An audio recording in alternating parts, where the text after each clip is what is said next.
आजिठू 3 दिनिया गस्तरे दिल्ली जिबे मुख्यमंत्री मोहन चरण माझी। नुआ दिल्लीर भारत मंडपरे थिबा सरकारी कार्यक्रम रे जोगदेबे मुख्यमंत्री। एथिसहित एनएच कर्तृपक्षों सह ओडिशार जातीय राजपथ नहीं आलोचनार कार्यक्रम रही।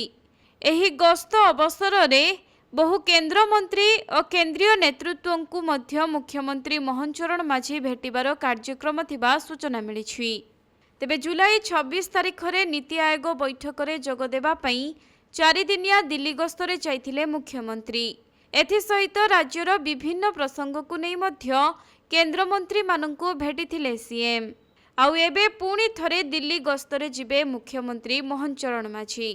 आज ठारू 3 दिनिया गस्तरे जिबाको थिबा बेले राति 8टा समय रे दिल्ली जिबार कार्यक्रम रही।